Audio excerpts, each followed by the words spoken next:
טוב לכולם, ערב טוב לך יהודה, אנחנו הולכים לעבור ערב את טוב הערב הזה אריאלה, וערב טוב ביחד. לכל המשתתפים. כן, תודה שהגעתם, זה לא מובן מאליו, יש כל מיני תוכניות בטלוויזיה וכל מיני תוכניות אחרות, ואתם פה איתנו, אני רואה שלאט לאט מגיעים יותר ויותר אנשים, אז זה נהדר, אנחנו שמחים, זה נושא באמת שהוא לא נפוץ, לא מדברים על זה כל כך הרבה, בחג האהבה יותר מדברים על הזוגיות, על האהבה, על הרומנטיקה, איך לשמור את הזוגיות שתהיה טובה, אבל לא כל כך מדברים על הנושא שיהודה ואני בחרנו לדבר, על איך בעצם להצליח בפרק ב'. אז לפני שאנחנו מתחילים קצת גם דברים טכניים, כדי שאתם תוכלו לשמוע אותנו טוב, תסגרו את כל התוכניות האחרות שפתוחות לכם על המסך, כדי ששום דבר לא יפריע לכם, כדי ששום דבר לא יפריע לוובינר לפעול ולראות אותנו ולשמוע אותנו. אז תסגרו את זה ואנחנו נוכל להמשיך. אז באמת אני מודה לכם בשמי ובשם יהודה שהגעתם. אנחנו הולכים לדבר על לכבוד חג האהבה, על איך להצליח בנישואים השניים. יש כאלה שהיום כבר בנישואים שניים ושלישים ורביעים. זה כבר לא דבר נדיר במחוזותינו. היום לבנות משפחה חדשה זה לא דבר שהוא נדיר. אנחנו יכולים לראות את זה, לפעמים זה ממוסד במסגרת נישואים ולפעמים גם לא.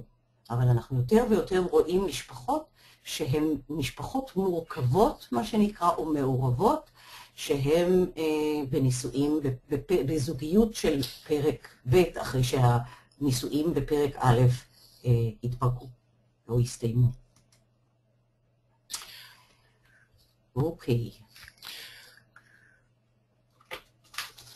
טוב. אז אנחנו בעצם, אנחנו מדברים על הזוגיות שזאת,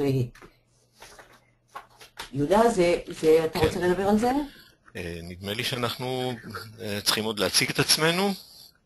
כן, רק רגע. נפתח את השקף הקודם. רגע, הנה הוא עלה. אוקיי, אז ערב טוב לכם, מדבר איתכם יהודה. אני אציג את אריאלה, שהיא מנהלת מכון רעות ברחובות, מכון לטיפול פרטני, זוגי ומשפחתי, פסיכותרפיסטית ותיקה ומומחית בשליטה וניהול כעסים.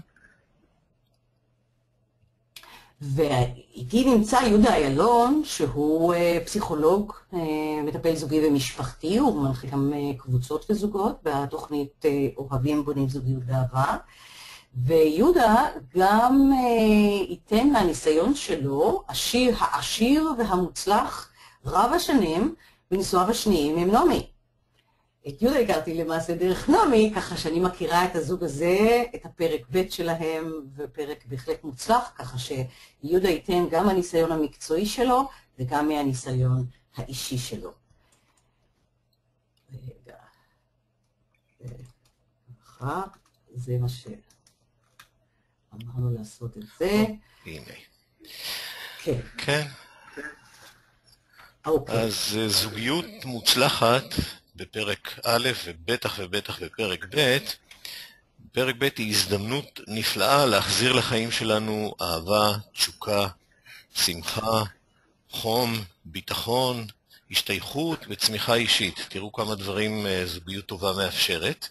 היא מאפשרת לבנות חיים מאושרים למרות הכאב, העצב והכעס שחווינו בפרק א' ובהתפרקות שלו. כמובן שהסיכויים גם לקשיים ישנם. אריאלה? כן, אז אנחנו יכולים לראות שלמעשה, למרות שזה לא דבר כל כך פשוט, למרות הקשיים שכרוכים בבניית פרק ב', רוב האנשים מאוד כמהים לחוות שוב את האהבה הזוגית שלהם. זאת אומרת, גם על זה שיודעים שהסיכויים של ההצלחה של פרק ב' הם הרבה יותר נמוכים מאשר בפרק א', ואנשים מחפשים את הזוגיות האוהבת והמאושרת, וזה משאת נפשם של אנשים, גם גברים וגם נשים כאחד. אנשים לא מוותרים על הזוגיות שלהם ועל הכמיהה לזוגיות מאושרת, גם אם זה פרק א' ופרק ב' ואפילו ג' וד'. אוקיי, אז על מה נדבר איתכם היום בנושא להצליח בפרק ב'? קודם כל, על זה שהצלחה בפרק ב' היא לא רק עניין של מזל. אנחנו תמיד מאחלים לזוגות שמתחתנים מזל טוב, ולמזל יש איזשהו חלק, אבל הבנה של הגורמים שתורמים להצלחה הזאת תורמת הרבה. הגורמים האלה ידועים לנו כאנשי מקצוע, ולי ידועים גם אישית, כמי שחי כבר בפרק ב' מעל 20 שנה. ולכן נשוחח כאן בעצם על 4 נושאים ראשיים. הנושא הראשון שאני אדבר עליו יהיה על איך נפרדים לשלום מפרק א', איך בעצם סוגרים את הפרק הזה כדי להיות בשלים ומוכנים לפרק ב'. הנושא השני יהיה איך בוחרים בבן ובת הזוג הנכונים לנו. בחירה נכונה היא גם כן חלק מגורמי ההצלחה, חלק חשוב, ונרחיב על מה ההבדלים בין בחירה בפרק א' ובפרק ב'. הנושא השלישי שידובר עליו, שנינו, איך נבנה את אהבתנו החדשה בעזרת העקרונות להצלחת הזוגיות, שהם עקרונות כלליים, שלא רק של פרק ב', אלא הם נכונים לכל פרק שהוא, ובכלל ליחסי אנוש, עם הדברים הייחודיים לקשר אינטימי.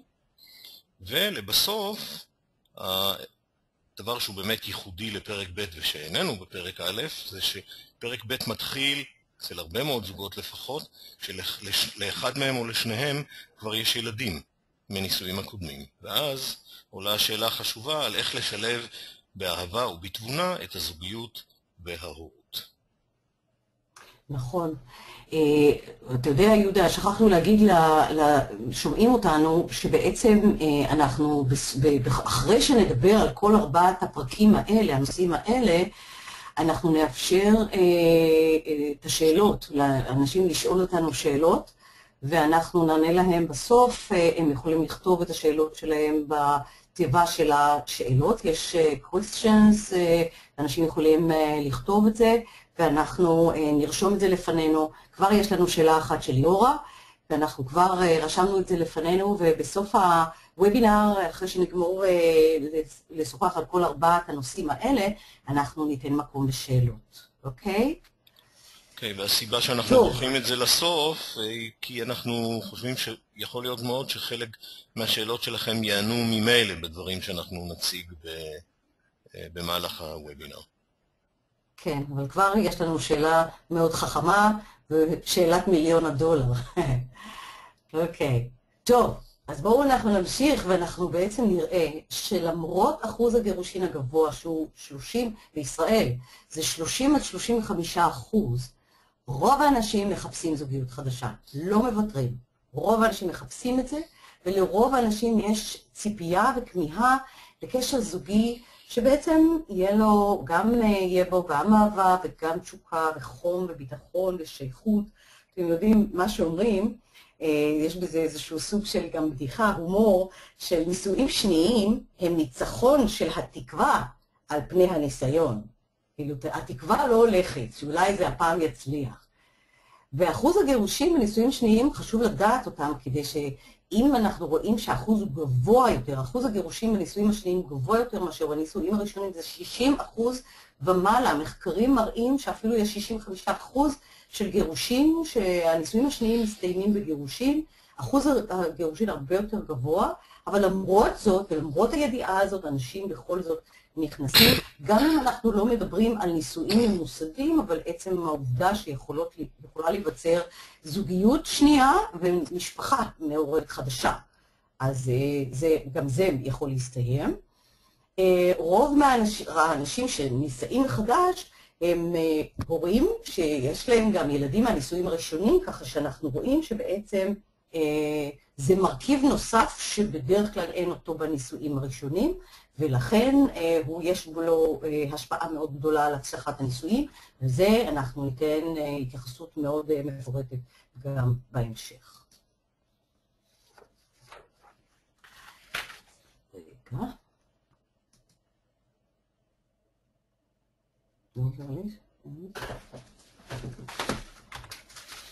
אוקיי. טוב, עכשיו, זה דבר מאוד לא פשוט. בכלל, גם כשאנחנו עומדים מתחת לחופה בניסויים הראשונים, יש לנו איזושהי תחושה שאנחנו, כמעט אשליה ופנטזיה, שאנחנו עומדים מתחת לחופה, שהחיים עכשיו יהיו באושר ובאושר עד עצם היום הזה. הנסיך והנסיכה יעברו לארמון עם הנסיכונים הקטנים, והכל יהיה ורוד. וגם למרות הניסיון, רואים את הניסיון הזה, וגם כשמבינים שהמציאות היא לא פשוטה, אנשים, למרות שהם מתפכחים אחרי שהם עברו את פרק א', המשימה של הרכבת המשפחה החדשה והזוגיות החדשה בתוך מבנה המשפחה החדשה היא משימה עוד יותר מורכבת, ולפעמים אפילו מסובכת וקשה, וצריך להבין שהיא גם איטית. לוקח זמן, וצריך לתת למשימה הזאת את הזמן שלה. עכשיו, חשוב להבין גם שלילדים ולקשר איתם, גם לילדים שלנו, שלך, של המשותפים, יש השפעה של ממש על הצלחת הזוגיות החדשה. כאשר יש איזושהי בעיה עם הקשר עם הילדים, בצורה כזו או אחרת של אחד מבני הזוג, עם הילדים של עצמו, עם הילדים של בן הזוג החדש, עם הילדים המשותפים החדשים, אז זה בהחלט יכול להשפיע על ההצלחה או על אי הצלחה של הזוגיות או לפרק אותה לחלוטין.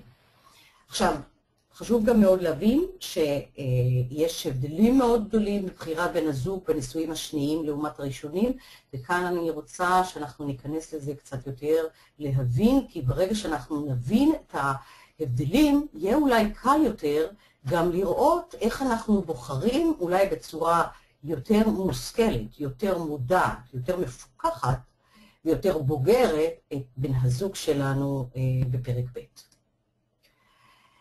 אוקיי. כן, כן. שומעים אותי? שומעים. יופי. אז הנושא הראשון שדורש התייחסות זה המוכנות לפרק ב'. גם לפרק א' אנחנו צריכים להיכנס, אם אנחנו באמת מתחתנים מהסיבות הנכונות, אנחנו צריכים להיכנס כבר בוגרים ובשלים, כי בנייה של זוגיות זאת משימה לא לילדים.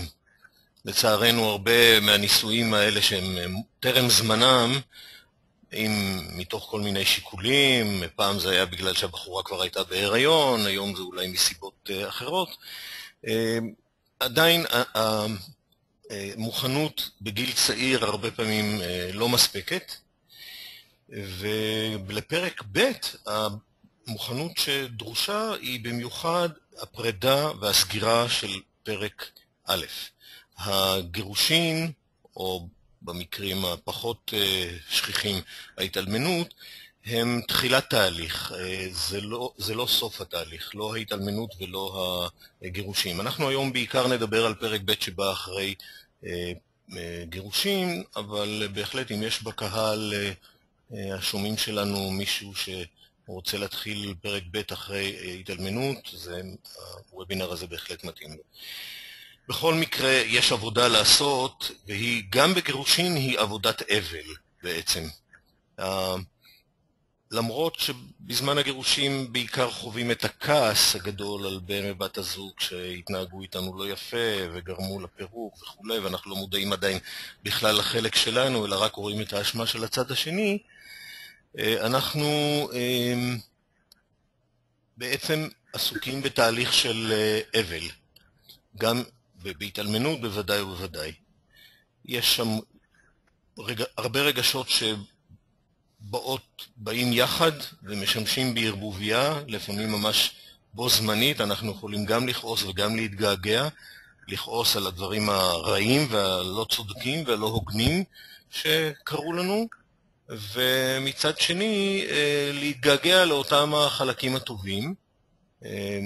לגברים שבדרך כלל ב-90% מהמקרים או יותר הם אלה שעוזבים את הבית במקרה של גירושים והילדים נשארים עם האישה, עם האמא שלהם, לגברים זה במיוחד קשה, כי השינוי הגדול בא אצלם. הם צריכים לגור במקום אחר, לבוא לבקר את הילדים ולהיות איתם בדרך כלל רק בימים ושעות שהוסכמו, וכל העניין הזה מכביד מאוד.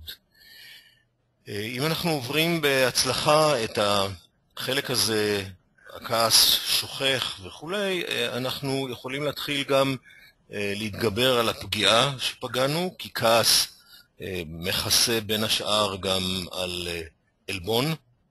כדי לא להרגיש אלבון אנחנו בעיקר פנויים להרגיש את הכעס, ואז זה מאפשר לנו פחות להיות חלשים. וכשאנחנו מוכנים כבר והתגברנו על הפגיעה, לפחות חלקית, שנפגענו בפרידה ובאובדן, אנחנו יכולים להתחיל לחשוב ולקבל אחריות גם על החלק שלנו. יש אנשים שזה לא קורה להם בכלל, אף פעם. הם תמיד נשארים בחלק המאשים והכועס, גם 20 שנה אחרי הגירושים, ואני מכיר לא מעטים כאלה, שפשוט מחרבים לעצמם את החיים וגם משפיעים לרעה על הילדים שלהם בזה שהם כל הזמן כועסים על האקס שלהם. אחד האבסורדים בגירושים זה ש70% ממקרי הגירושים, היוזמה לגירושים באה מצד האישה, ובכל זאת היא ממשיכה לכעוס ולפעמים גם להסית את הילדים נגד האבא שלהם. למרות שהיא זאת שרצתה בראש ובראשונה את הגירושים, והוא עוד היה בעד ההמשך של הנישואים.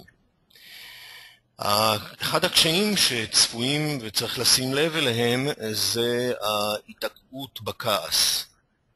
וההתעקעות בכעס הזאת היא מה שדיברתי קודם, שיש אנשים שיכולים להתעקע שם גם עשרות שנים. למה זה קורה? זה קורה כי אנשים לא מזהים את זה כשלב הכרחי שצריך לעבור אותו, שלב הכעס. הוא מקנה להם הרגשת כוח, כי כשאני כועס אני יותר חזק מאשר כשאני מרגיש נעלב או זרוק או מגורש. הכעס הזה מאפשר לי להתעלם מהחלק שלי ולהשליך את האחריות על הצד השני. הוא גם מאפשר לי לא להרגיש אשם. ואת זה אני שומע הרבה דווקא מאלה שהצליחו להתגבר על הכעס, במיוחד גברים שיש להם המון אשמה על זה, למרות שאפילו אם הם לא יזמו, אבל הם מרגישים אשמים בפירוק של המשפחה ובזה שנגזל מהם, מהאישה, מהילדים, החלום הזה של משפחה שלמה ומתפקדת. והכעס הזה הוא בעצם סוג של האחזות לא טובה ולא פרודוקטיבית ולא מקדמת בקשר הקודם, וההאחזות הזאת בעצם חוסמת במידה רבה את האפשרות לפתוח ממקום נקי פרק חדש בחיים. דבר אחרון שאני רוצה להגיד על הסכנות של הכעס זה שזה גוזל מאיתנו פשוט המון כוחות, אנרגיה נפשית ופיזית, ופשוט חבל להיתקע שם. אם בן אדם רואה שהוא תקוע הרבה זמן, יותר מ2-3 בכעס, לא שילך לטיפול, שירוץ לטיפול, כי הוא פשוט במו ידיו מחריב לעצמו את החיים. תהליך בולם נוסף שיש, שעלול לתקוע אותנו בתהליך האבל, זה געגועים. אז געגועים בהתחלה לטוב, לחלק הטוב שהיה בקשר ובמשפחה, זה טבעי. ואידיאליזציה של מה שהיה טוב, לעשות מזה אפילו יותר ממה שזה היה, זה גם כן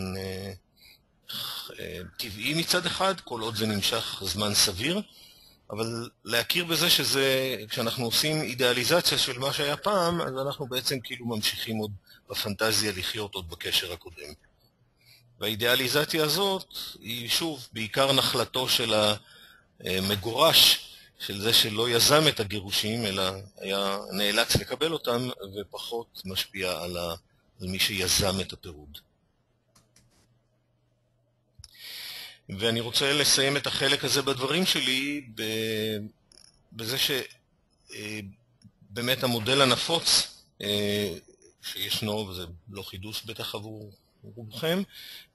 לרוב המשפחה שנוצרת היא משפחה חד-הורית, אני שם את זה במרכאות כי זה לא חד-הורית, האבא או מי שעזב את הבית ממשיך לחיות יכול להמשיך לתפקד כהורה. זה תלוי במידה מסוימת בשיתוף פעולה, לפחות פסיבי, מצד ההורה המשמורן, זה שנשאר עם הילדים. סיבה מצוינת לגשת לטיפול או לגישור היא כאשר לא משכילים שני בני הזוג לשעבר לעשות את ההפרדה בין התפקיד שלהם כבני זוג לתפקיד שלהם כהורים, ואז גם ההורות שלהם סובלת וגם היכולת שלהם לשקם את עצמם ולפתוח פרק חדש בחיים סובלת. אז שתי הסיבות האלה, בהחלט ההתעקות בכעס וההתעקות בשלב הגעגועים, מחייבים התייחסות טיפולית. אוקיי. אני רואה שאלה פה של רבקה, שהיא שואלת אותי אם תהיה הקלטה של ההרצאה הזאת, של הוובינר הזה, או שכדאי לכתוב לעצמנו דברים תוך כדי. אני חושבת שכדאי, כי גם זה כדאי להישאר איתנו, כדי גם לכתוב את הדברים החשובים, וגם יכולים לעלות לך או לכם תוך כדי דברים שיעלו לכם כשאלות, ואז יתאפשר לכם גם לשאול אותנו ואנחנו נוכל להיות ישר לענות לכם, מה שאולי בוובינר, בהקלטה, לא תוכלו לשמוע את הדברים הספציפיים שאתם רוצים להעלות. אז אני אשמח אם רבקה גם את תישארי ולא תלכי עם ההקלטה, כי יש להניח שאנחנו כן ניתן את ההקלטה, אבל אני אשמח שאת וכל האחרים גם כן יישארו איתנו, כי יש כבר כל הזמן נכנסים עוד ועוד לחדר, ואני מודה לכולם שהם נמצאים איתנו. אז בואו נמשיך. בחירת בן הזוג בפרק ב', כמו שבעצם אנחנו גם יודעים, גם בפרק א', למעשה היא לא מודעת. בכלל הגישה של הרוויל הנדריקס, גישת האימאגו, מדברת שאנחנו בוחרים את הבן זוג שלנו בצורה לא מודעת. אנחנו לא ערים בצורה מודעת את מי אנחנו בוחרים את בן הזוג שלנו, בדרך כלל על פי איזשהו דימוי, זה האימג', זה האימאגו שמוטבע בתוך המוח שלנו, והוא בעצם זה שמחבר אותנו ומעורר בנו את כל ההתרגשות הזאת. כשאנחנו רואים מישהו שמוצא חן בעינינו, אז זה סימן שהלא מודע אומר, אוקיי, יש פה מישהו בדיוק מי שאתה צריך, כשהרעיון על פי האימאגו זה שאנחנו בוחרים את בן הזוג שלנו על פי איזשהו תואם אימאגו, תואם הורים שלנו, על פי, זה מבוסס על הדמויות שבעצם גידלו אותנו, או ההורים שלנו, על החיובי והשלילי בהם, ובעצם המשאלה הלא מודעת שלנו היא לרפא את פצעי הילדות שלנו. אז ככה שאנחנו יכולים ליפול עוד פעם ועוד פעם ועוד פעם, אבל הבחירה היא, יש בניסויים הראשונים ובניסויים השניים הבדלים שכדאי לשים לב אליהם. אז קודם כל ההבדל הראשון הוא שאנחנו בעצם נמצאים בניסויים הראשונים בדרך כלל בגיל צעיר, ולעיתים קרובות הגיל הצעיר הזה נמצא בשלב התפתחותי כזה שעדיין אין כל כך מודעות עצמית, חסרה בגרות ובשלות רגשית, אין כל כך הבנה מה הם חיים משותפים עם אדם נוסף שצריך לראות אותו בעצם כאדם שונה, עם הרצונות שלו, עם הרגשות שלו, עם צרכים אחרים ממה שיש לי. בניסויים השניים זה כבר גיל יותר מבוגר בדרך כלל. יש יותר איזושהי בשלות, הניסיון הזה כבר בעצם מראה לנו איך החיים האמיתיים נראים, יש איזשהו סוג של התפכחות מהאשליה שהייתה לנו שהנסיך והנסיכה יחיו באושר ובאושר עד עצם היום הזה. בניסויים הראשונים אנחנו יכולים לראות שיש גם לחץ חברתי להתחתן, לחץ גם של העצמי להתחתן ולהקים משפחה, זה לחץ אישי ויכול להיות שהלחץ של המשפחה, וכמובן גם לחץ של החברה, ואז לפעמים יש גם איזשהו צורך להיענות לציפיות של המשפחה. המשפחה רוצה שאנחנו נתחתן, ואז אנחנו לפעמים אולי אפילו מתפשרים על מה שאנחנו רוצים, מספיק שיש משהו שהוא נעים וטוב עם בן הזוג, והוא עונה על הקריטריונים הבסיסיים, שלפעמים זה הציפיות של המשפחה ולא של הפרט כדי להתחתן. אז לפעמים זה מספיק. בנישואים שניים, אחרי שכבר כאילו רצינו את הסביבה ורצינו את המשפחה, כאילו יש יותר מקום עכשיו ולגיטימציה ורשות לציפיות האישיות. עכשיו אנחנו רוצים יותר לממש את הרצונות של עצמנו ופחות את הרצונות של המשפחה ושל החברה, ואנחנו רוצים לממש את מה שמתאים ונכון לנו. בנישואים הראשונים, כמו שאמרתי, יש איזשהו סוג של התפשרות על הדברים החשובים, ואנחנו יכולים לראות שמספיק שהמשפחה אומרת שזה בסדר, אז זה יכול להתאים. לפעמים אפילו בנישואים הראשונים אנחנו יכולים לראות שאולי בגלל שזה בצורה נעשה בגיל צעיר, אז אולי אפילו יש איזשהו מרד או בריחה מההורים, לא בודקים את הדברים החשובים בקשר, ואין מספיק היכרות טובה ומעמיקה עם בן הזוג. בנישואים השניים יש יותר בדיקה של ראייה מה חשוב ומה לא, כבר לא כל כך מסתכלים על הדברים שהיו חשובים יותר בהתחלה במה שהמשפחה רצתה, יש יותר ראייה מפוקחת ופחות אידיאליזציה של הנישואים או של הזוגיות, של הרומנטיקה, יש ראייה הרבה יותר מפוקחת. עכשיו, בנישואים הראשונים אנחנו יכולים לראות לא חושבים על הטעויות, גם אם הרבה פעמים אנחנו יכולים להזמין אותם לסדנאות ולהכיר ולראות את הזוגיות, איך היא, ולהבין מה יכול להיות בדרך, איזה קשיים יכולים להיות בדרך. רוב הזוגות אוהבים ומסונברים, אומרים לנו זה לא יקרה, אנחנו אוהבים, אין אהבה כמו שלנו, לא רואים כל כך את הטעות, ובעצם הולכים לזה דוך. בנישואים השניים כבר יודעים שיכולה להיות טעות, כבר הם, אם אנחנו מדברים על גירושים, אז בוודאי שיכול להיות החשש מהטעות, בודקים את הדברים הבאמת חשובים, לא מסתכלים כל כך על הדברים הפחות חשובים, אפילו הרבה פעמים חשוב להתנסות בחיים המשותפים, לבדוק את הדברים. יש אפילו אנשים שנכנסים אחרי שהם בדקו גם את הדברים של המשפטיים, הם התייעצו, אפילו מתנסים בחיים משותפים, גם אמנם בפרק א', אבל הם בודקים בהחלט את הדברים החשובים, ויכולים אפילו לוותר על הדברים הלא חשובים, כמו שאנחנו יכולים לראות, שיכול להיות בנישואים הראשונים, יכולים להיות דברים חשובים כמו כסף או מעמד, האריזה, מה שאני קוראת האריזה זה איך הוא נראה, אם הוא חתיך או עם חתיכה, אם הוא שמנה או שמן, אם הוא גבוה, אם הוא יפה. לפעמים כבר בנישואים השניים הוא יכול להיות עם קרס וקרחת, אבל יכול להיות שהוא אחלה בן אדם, וזה כבר באמת לא חשוב אם הוא חתיך הדור, כי חתיך הדור יכול להיות איש מאוד מאוד לא נחמד. אז בנישואים שניים כבר הרבה יותר מפוקחים, כבר יותר מבינים, דברים לא כל כך חשובים. בנישואים הראשונים יש יותר פנטזיה שבן הזוג יענה על כל הצרכים, אנחנו כבר מסתכלים ושמים עליו את כל הציפיות שלנו, על בן אדם המסכן הזה האחד, אנחנו שמים את כל הרצונות שלנו ואת כל הציפיות והצרכים. בנישואים השניים אנחנו כבר מבינים שאיש אחד לא יכול לעשות את כל הדברים האלה, אנחנו מסתכלים על המהות שלו, אנחנו רואים את מי שהוא, אבל יש לנו גם ציפייה שהוא יתקן את התקלות שהיו לנו בנישואים ראשונים, מה שאת זה אין בנישואים הראשונים בכלל. עכשיו, אנחנו בנישואים הראשונים יכולים לראות שעדיין כל אחד נמצא בשלב התפתחות שהוא רק מתפתח.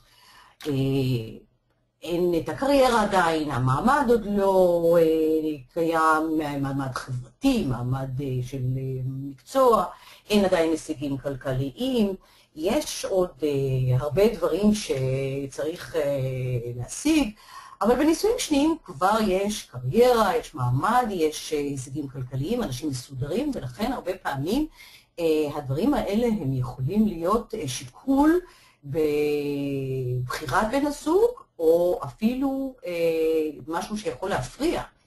כי אם נניח אנשים מגיעים עם רכוש ונכסים ואולי כסף ומעמד, הם כבר יכולים אולי לחשוש בן או בת הזוג בוחרים בהם מתוך שיקולים כלכליים והישגיים של מעמד וכוח וההתפתחות של הקריירה, והרבה פעמים הם רוצים לעשות אולי הסכם ממון, ובן הזוג מתחיל לעלות את השאלות, האם אתה לא סומך עליי, האם זה לא אהבה אמיתית, האם זה עניינים של עסק, האם אנחנו עושים פה הסכמים בינינו, זה חוזה, איפה האהבה, איפה הרומנטיקה, וזה יכול להיות דברים שהם יכולים להיות אבני נגף גם בהצלחת הנישואים השניים כמובן.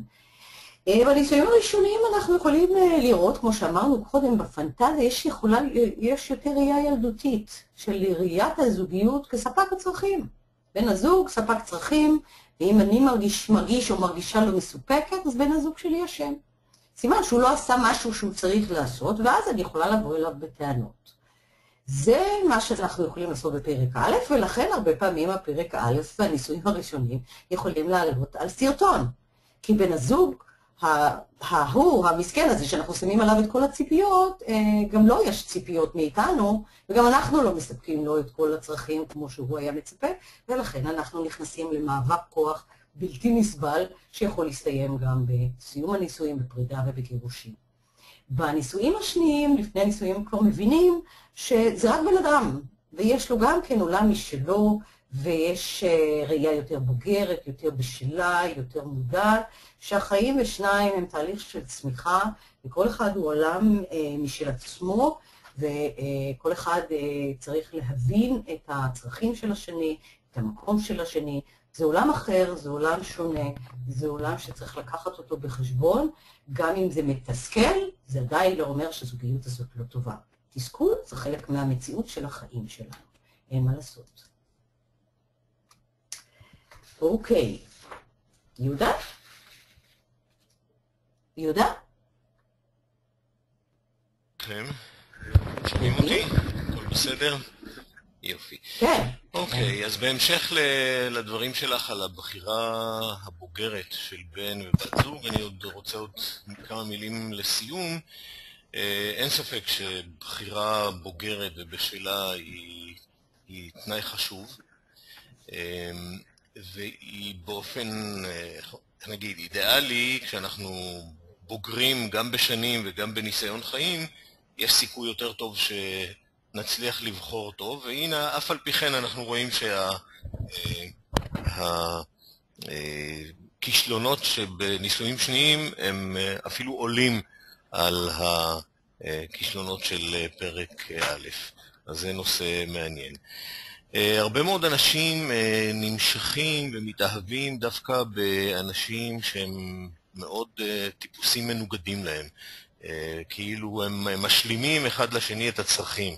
למשל, הוא יותר יושב בית והיא יותר חברותית, ואז היא תעניק לו את חיי החברה, והוא קצת ירסן את החברותיות יתר שלה, או את הנטייה שלה כל הזמן להיות בחוץ, והיא תרגע קצת ותתביית. אבל אם יש יותר מדי הפכים בין בני זוג, אז הם אמנם יוצרים עניין וריגוש, אבל הם לא פרודוקטיביים והם לא מועילים לטווח ארוך. כאשר הלהט של הקשר, הלהט הראשוני קצת דועך, פתאום ההבדלים האלה שנראו לנו כאלה חמודים וכאלה מרגשים, פתאום כבר מתחילים להכביד עלינו ואפילו לעלות לנו על העצבים. אז ככה שדווקא הבחירה הנכונה צריכה להיות בכיוון של כמה שיותר דמיון, לא מוחלט, אף פעם אין צורך לחשוש מזה, אבל כמה שאפשר דמיון ברקע התרבותי, בערכים, בתחומי התעניינות, במטרות, בשאיפות, וכמובן עוד דברים שתכף נדבר עליהם, שהם לא רק אופייניים לפרק ב' אלא גם לפרק א'. כן, נעבור לשקף הבא. רגע, אנחנו מנסים פה להעביר את זה.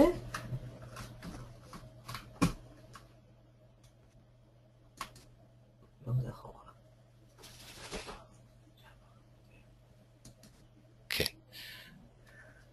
אוקיי, אז למרות הייחוד של פרק ב' שיש בו ילדים, ההצלחה שלו בנויה קודם כל על מספר עקרונות שהם נכונים בכלל וגם בפרק ב'.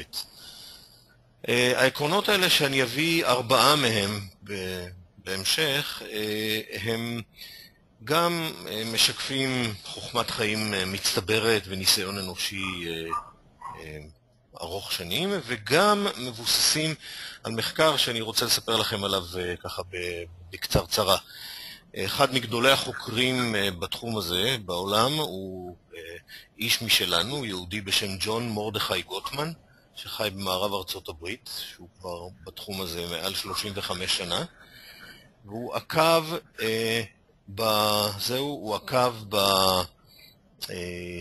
במשך המחקרים שלו אחרי כמה מאות זוגות, משהו כמו 700 זוגות, לאורך כ-20 שנה. זאת אומרת שיש לו תמונה לא רק על מה קורה בזמן שאני עכשיו מראיין את הזוג וכו', אלא לאורך הרבה מאוד שנים, ישוב וישוב מפגשים איתם, מילוי שאלונים וכו'. בשיטת המחקר שלו בעצם למדה מזוגות מצליחים וכושלים מה מצליח אצל זוגות מצליחים ומה נכשל אצל זוגות שהזוגיות שלהם מתפרקת. הוא בנה מודל שאפשר לו אחרי תצפית של 15 דקות בזוג לנבא ברמת דיוק של 91% מי מהם יתגרש תוך 5 השנים הבאות. אז אנחנו נתמקד פה ב4 מתוך 7 העקרונות שהוא בנה, ונתחיל בבנייה של הזהות הזוגית, של מה זה אנחנו. נמשיך בחלק שהוא הצורך הבסיסי בביטחון רגשי ומחויבות הדדית,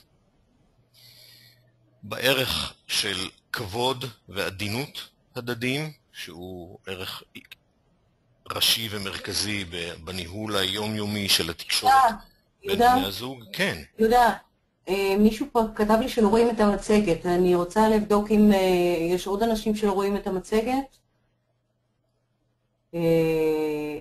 האם יש מצגת? בוודאי שיש מצגת. רואים, אוקיי, נרגענו. תודה, עדי. לא ברור לי למה אתי לא רואה את המצגת, אבל שלום אתי. אני מקווה שהתקלה אצלך תתוקן. כן. אוקיי. רואים, אנשים אומרים לנו רואים, יופי, תודה לכם, איזה חמודים אתם שאתם איתנו. איך אפשר לתקן? וואו, הלוואי שידעתי איך לתקן, אבל תראי, הכי הרבה תקשיבי טוב ותרשמי, ובהקלטה של זה... או שהם יתחברו מחדש. מי שלא רואה שיתחבר מחדש, כי אתי, זה בדיוק, את שואלת אותי איך לתקן, תתחברי מחדש. ללחוץ על הסמן האדום ולראות איך אם את רואה את זה. תלחצי על הסמן האדום ותראי, עכשיו זה בסדר. אוקיי, אלין אומרת שזה בסדר. אנחנו מקבלים מחמאה שאנחנו מעניינים, יהודה, מקשיבים לנו. כן, אני רואה את זה, תודה על הפרגון, אני מקווה שזה כל אחד שמשקף לפחות את רוב הגדול של הקבוצה. כן, תודה לכם. עצם זה שאני רואה פה שמספר המקשיבים לא זז בחצי שעה האחרונה, אז אני מניח שהם איתנו כולם. יופי. אוקיי, בואו נמשיך. העיקרון האחרון שנדבר עליו, שהוא מאוד חיוני להצלחת הזוגיות, זה פתרון יעיל של קונפליקטים תוך שליטה על כעסים. וכשאני אומר פתרון יעיל, אני מתכוון בעיקר לזה, ונרחיב על זה בהמשך, שיש קונפליקטים שמעצם טבעם הם לא פתירים, וצריכים ללמוד לחיות איתם.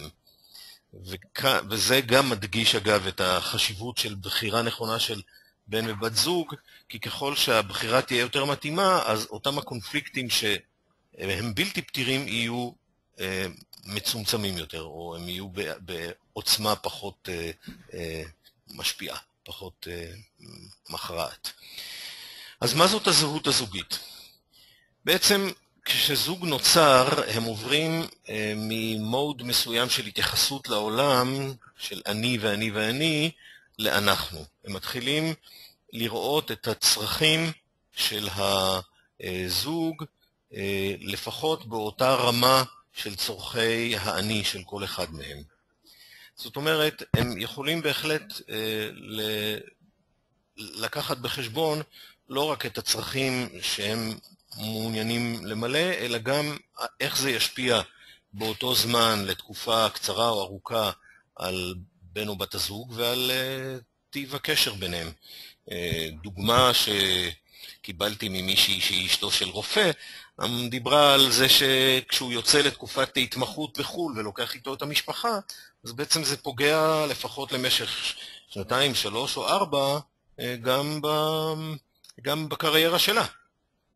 ואז היא צריכה בעצם באופן זמני לוותר או לדחות את הצרכים שלה, בגלל שהצורך הזה שלו לא ניתן לדחייה, כי זה שלב הכרחי בקריירה,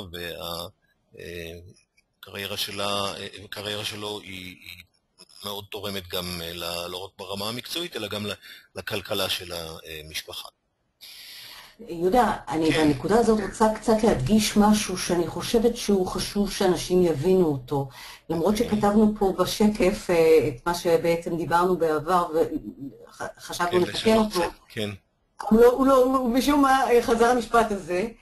מה שאני חושבת שכדאי שאנשים יבינו, וזה סוד ההצלחה גם בניסויים הראשונים, גם בשניים בכלל אולי בכל מערכת יחסים שיש, זה ליצור איזשהו איזון, דיאלוג, בין הצרכים של האני לבין הצרכים של הזוג, כי אז זה נותן מקום גם לצרכים של האני, זה לא הביחד בא על חשבון האני, והאני לא בא על חשבון הביחד. זאת אומרת, נותנים מקום גם לביחד וגם לאני.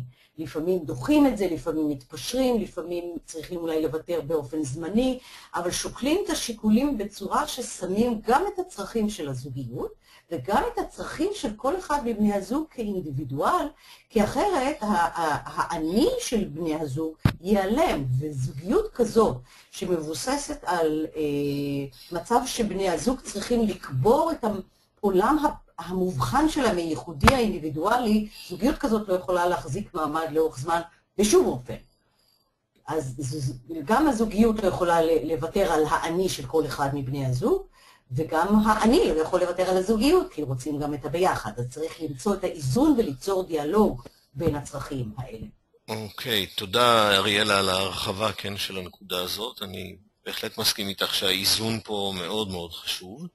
והאיזון הזה מושג, זה תהליך, הוא מושג על ידי תקשורת יומיומית ופתוחה ואחראית, כאשר באמת יש נכונות גם להקשיב וגם להכיל ולדחות סיפוקים מיידיים. הזהות הזוגית היא גם תחושה של השתייכות. אנחנו שייכים לישות שהיא שלם, שהוא גדול מסך החלקים שלו. וכמובן, שוב, אני חוזר על זה שזה תהליך שלוקח לפעמים אפילו כמה שנים, עד שיש ממש התגבשות של הזהות הזוגית. בפרק ב', אם אנחנו, שלשמו התכנסנו הערב, בפרק ב' אין ספק שהזהות הזאת מאוד מאוד חשובה, כי היא צריכה להיות מובחנת בצורה ברורה מההורות. כי ההורות זה תפקיד שכל אחד ממלא קודם כל לעצמו עם הילדים הביולוגיים שלו. אם הזוג הזה גם מוליד ילדים משותפים, אז התמונה מקבלת עוד פן ונהיית עוד יותר מורכבת. אבל בראש ובראשונה ההורות הזאת היא ההורות הקודמת, שהיא כאילו השארית או ההמשך של פרק א', וכדי שזה יעבוד צריכה להיות הבחנה מאוד מאוד ברורה. בכלל הנושא הזה של, ואולי נרחיב את זה יותר בהמשך, הנושא הזה של השילוב של הורות וזוגיות הוא חשוב מאוד בפרק ב', והוא נעזר בזה ששני בני הזוג מודעים לצורך שלהם לתמוך אחד בהורות של השני. איך נוצרת הזהות הזוגית הזאת? זאת הזדהות עם סיפורי החיים של בן או בת הזוג שלכם, הזדהות עם המטרות והשאיפות שלכם.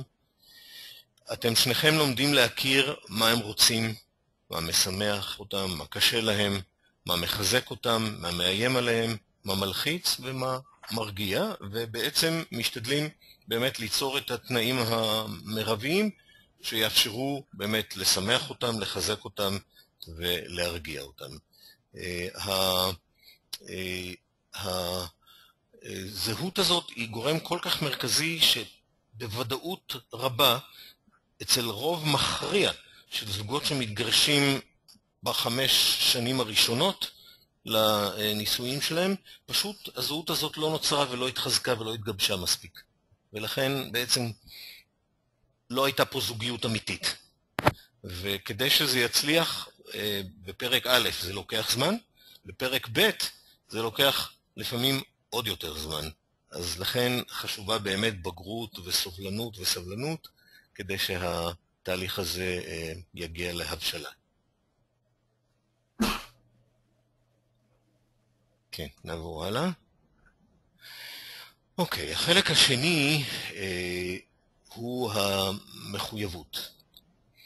בקשר של אהבה יש לא רק את הרגש, את הלהט, את המשיכה הפיזית, את ההזדהות, את הרצון להיות יחד, אלא גם משהו שהוא פחות אפילו הייתי אומר רגשי, הוא יותר ברמה המוסרית כמעט, כן? היכולת לקחת על עצמי הבטחה, כן, שאני מתכוון לחיות איתך או איתך לאורך כמה שיותר זמן ולברר את הקשיים שלנו יחד, לא לוותר מיד כשמתעורר הקושי הראשון. זה אחד הדברים שמטפלים זוגיים מאוד מאוד חשופים להם, הקלות הבלתי נסבלת של הגירושים. זאת אומרת, המון פעמים אנשים, לפני שהם עוד הולכים בכלל לגישור או לטיפול, כשיש קשיים, הם כבר, כל אחד כבר פנה לעורך דין. זאת אומרת, הוויתור על הביחד הוא הרבה פעמים נעשה יותר מדי מהר, והרבה פעמים, אני גם ראיתי את זה אגב כמטפל גם אצל זוגות מפרק ב' שכבר היה להם ילד משותף, ועדיין המחויבות הזאת הייתה מעורערת. האישה אמרה לי הרבה פעמים, אני חושבת שאולי טעיתי, אולי לא הייתי צריכה בכלל זהו. וזה כבר היא אומרת שהיא כבר אימא לילד המשותף שלהם. ואז תראו כמה המצב יכול להיות טרגי. המחויבות הזאת זו עבודה מודעת של קודם כל התייחסות ולתת לזה הרבה עדיפות. העדיפות הזאת למשל צריכה להתבטא בין השאר בהקדשת זמן להיות יחד רק כזוג, ללא חברים וללא הילדים, לפחות פעם בשבוע. כדי באמת לתת להתגבשות הזאת של הזהות ולהרגשה של המחויבות להיבנות. להתמודד עם קשיים יחד, זה שוב, נדבר על זה בהמשך, אבל כמובן זה לא עניין של לחכות. זוגות אגב פונים הרבה פעמים, כשהם פונים לטיפול, הם פונים כבר כשהגיעו מים עד גועל נפש, כמו שאמר אפרים קישון. ואני תמיד שואל אותם, אם היה לכם מצב כזה בשיניים, גם הייתם מחכים שנים? אתם חושבים שעוד היו נשארות לכם שיניים בכלל? זאת אומרת, כאילו, העניין הזה של התזמון הנכון, ולא לחכות עד שהדברים מגיעים לפיצוץ או לעוצמה בלתי נסבלת, כן? להתמודד עם קשיים באמת בזמן, לא לתת להם להצטבר, לא לטאטא קשיים מתחת לשטיח. וגם לקבל את עצם העובדה שקשיים לא מסמנים בהכרח סכנה לעצם הזוגיות, אלא מהווים איזשהו אתגר שהוא מצמיח, הוא מאפשר להתפתח. מה מאפשר באמת לאנשים להרגיש בטוח ונינוח ונעים זה לצד זה או זה עם זה? קודם כל הכבוד ההדדי והעדינות. ואפשר לראות את זה באמת בשפת הדיבור, בטון הדיבור, בשפת הגוף, בהבעת הפנים, במילים, בהיענות. אגב, אחד הדברים שגוטמן מצא שמבדילים באופן מובהק בין זוגות שמצליחים וזוגות שלא מצליחים, זה מידת ההיענות לפנייה של בן או בת הזוג. שמו לב זאת אומרת, כשבן זוג פונה, שואל אותנו משהו, קורא לנו, רומז לנו משהו בשפת הגוף שלו, ההיענות אצל זוגות מצליחים היא מעל 80%, ההיענות אצל זוגות כושלים היא בדרך כלל 25% ומטה. זאת אומרת שהערנות והרגישות אחד אל השני הם מאוד מאוד חשובים לקשר להתנהל בצורה נכונה ביום יום. ואני חושב אנחנו כאן מגיעים לשקף הבא שידבר על הנושא של פתרון קונפליקטים. גם כן, מבית מדרשו של גוטמן, אחד הדברים שהוא שם לב זה שבסביבות 70% מהקשיים שאפיינו זוגות בתחילת הדרך, גם כשהוא עוקב אחריהם לאורך שנים, על אותם הנושאים שוב ושוב יש מחלוקת וקונפליקט. הוא אומר, מה ההבדל פה בין זוגות מצליחים לאלה שלא? המצליחים הצליחו להפריד בין קונפליקטים שהם פתירים, ניתנים לפתרון, לכאלה שאינם. והם למדו לנהל איזשהו דיאלוג בינם לבין עצמם ובינם לבין הבעיות, שמאפשר לחיות עם הבעיות האלה בשלום. זאת אומרת, להבין שזה בסדר גם לא להסכים על דברים מסוימים. ועדיין זה לא מאיים לא על שלמות הקשר, לא על הנעימות שלו ולא על החיוניות שלו. קונפליקטים הם בלתי נמנעים, גם אצל הזוגות הכי נפלאים ושהכי כיף להם ביחד ושהכי מאושרים ובונים באמת אחד את השני, עדיין יש קונפליקטים. אנחנו קודם כל בדרך כלל, כשמדובר בגבר ואישה, אז אנחנו שני מינים שונים, אנחנו שני אנשים עם רקעים שונים, עם אופי שונה, עם כל הדמיון עדיין ישנם תמיד הבדלים בין בני אדם, וקונפליקט הוא דבר שהוא גם בלתי נמנע, והוא גם אתגר שהוא מאפשר לנו בעצם לצמוח ומכריח אותנו, במרכאות, לראות לא רק אנחנו קיימים, קיים עוד בן אדם פה בזוגיות הזאת, שהצרכים שלו והדעות שלו והרגשות שלו חשובים לפחות כמו שלנו. יש דרכים, אנחנו לא נוכל להעמיק בהם כאן, זה נושא בפני עצמו לוובינר או יותר מזה, על איך פותרים בעיות בצורה רציונלית ולא בסערת רגשות. אגב, אחד הדברים שבאמת כדאי לשים לב אליהם, כשאנחנו מדברים על בעיה ואנחנו מרגישים שאנחנו מתלהטים, זה הזמן לעשות פסק זמן, כי הכעס והסערה הרגשית הם היועצים הגרועים ביותר להגיע לפתרון. אוקיי, וכמובן שוב לקבל את זה שהחיים הם כאלה שאין אפשרות לפתור הכל וגם לא צריך. אז בעצם בואו נסכם את החלק הזה של מה לעשות כדי להצליח בפרק ב'. הייתה פה שאלה שאפשר אולי כבר לענות לה איך פותרים את הקונפליקטים האלה הצפויים. אז קודם כל חלק מהקונפליקטים הם חלק מהחיים והם יכול להיות שישארו, וצריך ללמוד גם להכיל את הקונפליקט בתוך הזוגיות. זה עדיין באמת לא אומר שהזוגיות לא בסדר. אבל כדי להצליח באמת בפרק ב', מה שכדאי וחשוב לעשות זה למידה עצמית לאחר הפרידה והגירושין, לא לקפוץ מהר מדי לזוגיות חדשה, אלא לקחת את הזמן להבין מה קרה, איפה היה החלק שלי, איפה התרומה שלי, לא איפה הייתה האשמה בבן או בת הזוג, אלא לראות איפה אני תרמתי לזה, מה אני יכול לעשות היום אחרת, כדי להצליח יותר בנישואים שלי או בזוגיות החדשה הזאת, כדי שלא ליפול עוד פעם לאותם בורות שהיו בנישואים הראשונים או בפרק א'.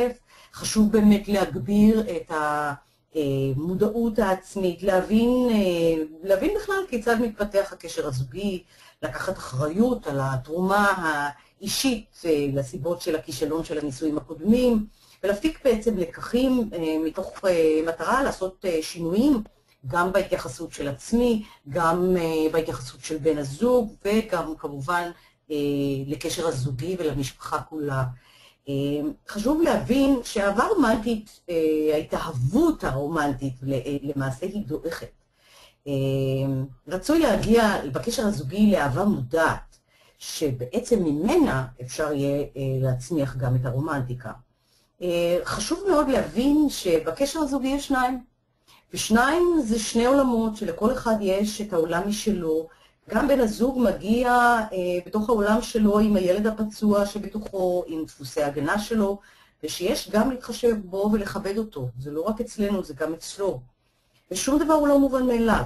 צריך להשקיע בזוגיות, צריך להשקיע אנרגיה ותשומת לב בקשר, כדי שהוא יצליח. זה לא יקרה מאליו. ולא האהבה בלבד היא זו שתסייע להתמודד עם כל הבעיות והקשיים שעולים בזוגיות.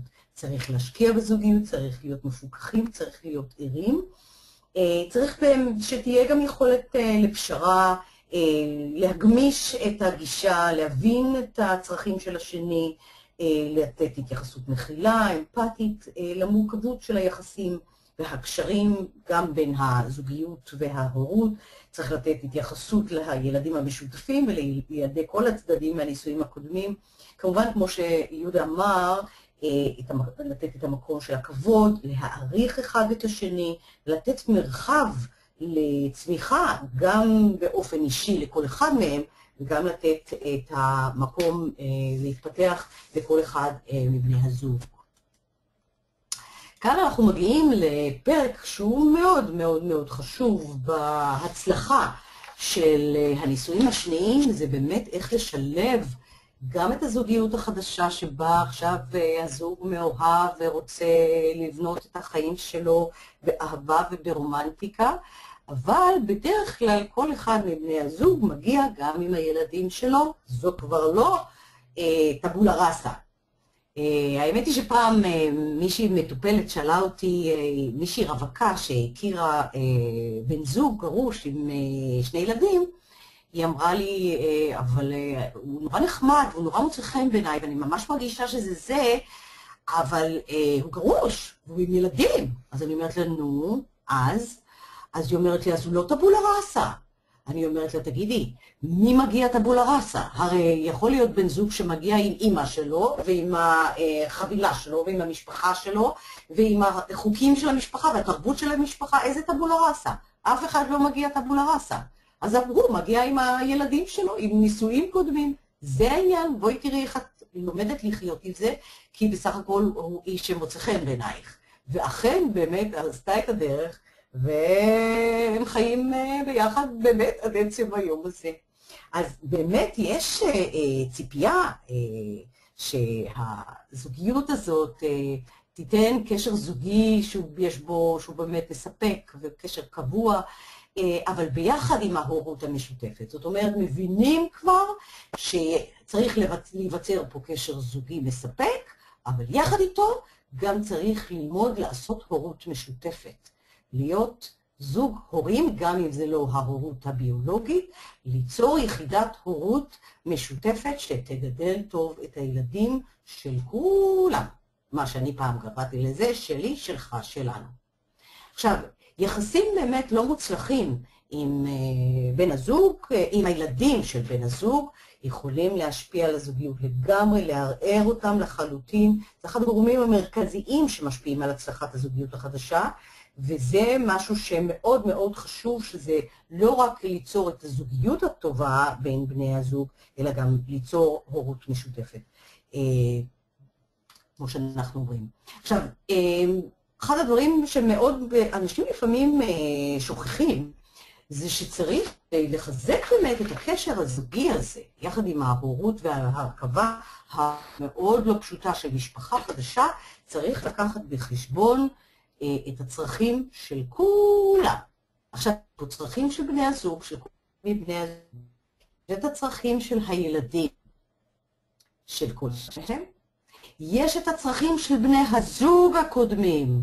לפעמים לא רוצים לזכור שהם קיימים, רוצים אולי למחוק אותם מהעולם הפנימי שלנו, ולהגיד הם לא קיימים, זה מהעבר, אבל זה לא יכול להיות מציאותי, משום שהם ההורים של הילדים שלכם. לכן אי אפשר למחוק אותם, וצריך לקחת בחשבון את הצרכים שלהם. וככל שלוקחים את הצרכים שלהם בחשבון, ככה המשפחה החדשה תיבנה טוב יותר, ותיבנה על על יסודות יותר מושתתים על כבוד ועל יסודות יותר מוצקים ועל בסיס יותר מוצס ומוצלח, וכמובן שיכולה להיות הרבה יותר מוצלחת וגם הזוגיות. גם צריך לקחת בחשבון את הצרכים של בני המשפחה המורחבת.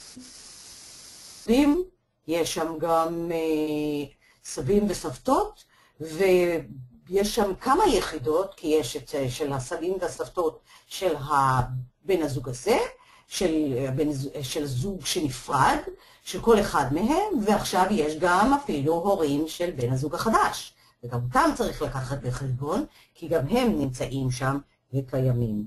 אז כשמסתכלים על כל הצרכים של כל והמורכבות הזאת של כל הצרכים של כל המעורבים, אם לוקחים את זה בחשבון ומתייחסים אליהם בהבנה והכלה, ורואים את הצרכים ומתייחסים אליהם, לאו דווקא בהכרח שתמיד נותנים מענה של מה שרוצים, אבל מתייחסים ומכבדים את הצרכים של כל אחד מהחלקים האלה של המשפחה החדשה, ככה יש יותר סיכוי שהזוגיות הזאת והמשפחה הזאת תצליח. הילדים בעצם יכולים לגלות כלפי בני הזוג הפוטנציאליים. זה לא לעשות היכרות, אין טעם לערוך בכל פעם שיש בן זוג, היכרות עם כל בן זוג חדש. הרעיון הוא שאם זה יקרה, אז הרבה פעמים בני הזוג ייכנסו ויצאו מהחיים של הילדים, וזה יכול לגרום להם תחושה של אובדן ופרידה נוספים, גם תחושה של אכזבה ושל תסכול, כמובן של בלבול ושל חוסר יציבות. הילדים לגלות ציפיות כלפי בן הזוג הפוטנציאליים, הם יכולים להתקשר אליהם, וכל פעם שקשר יסתיים, הם יצטרכו להיפרד מבן הזוג הזה, והם יהיה להם ממש קשה, כי הם יחוו את האכזבה שמי שהם נקשרו אליו, פתאום נעלם להם מהחיים שלהם, מה שיכול לגרום להם הבאה להימנע בכלל מליצור מרוחקים ואף להתנגד לו.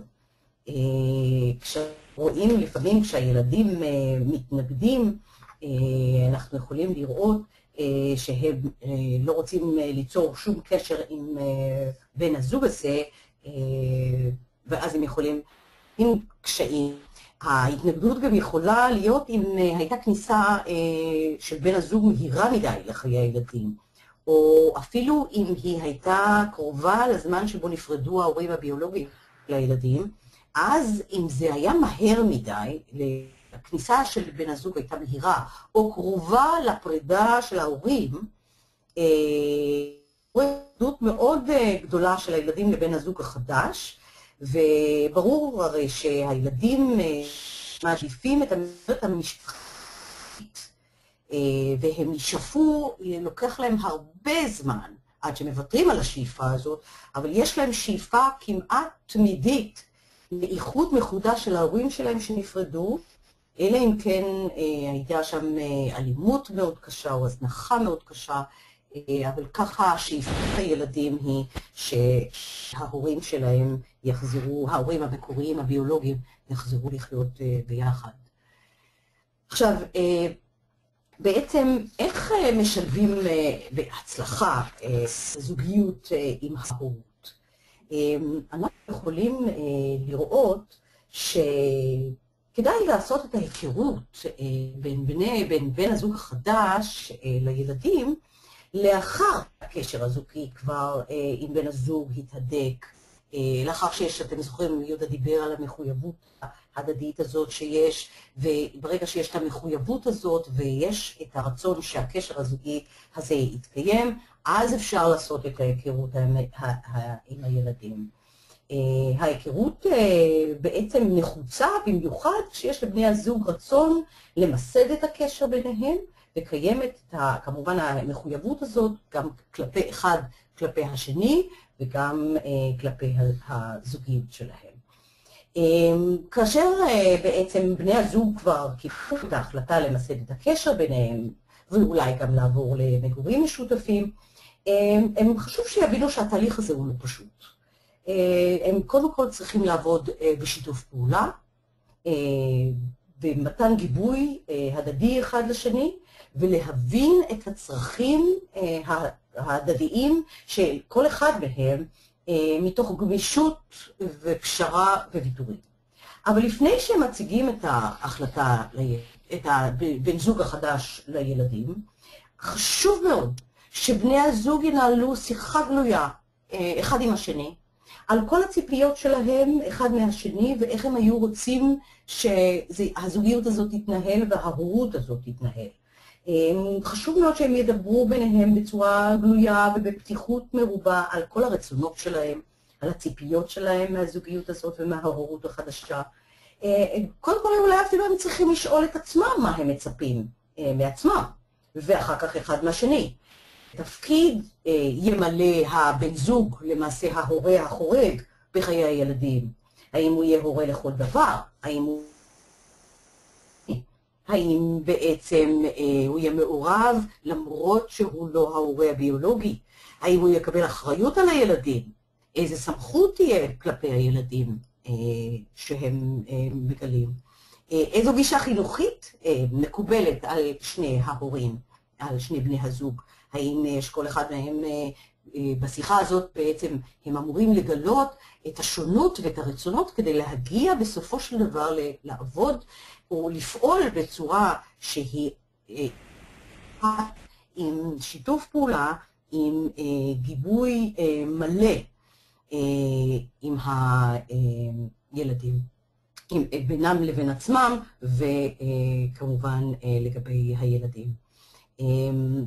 מאוד חשוב שהם יפעלו כלפי הילדים בעמדה אחת, במיוחד כשצריך לקחת בחשבון גם שהילדים בגילאים שונים ובשלב התפתחותי שונה, ולכן צריך גם להתייחס גם ביכולת ההבנה של כל אחד מהילדים, וגם בהסתגלות שלהם למצבים המשתנים ובצרכים של כל גיל וגיל.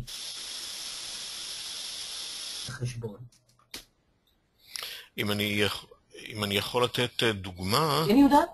יכול לתת דוגמה לקושי שיש לילד קטן, לפעמים לתפוס את המורכבות של המצב המשפחתי החדש.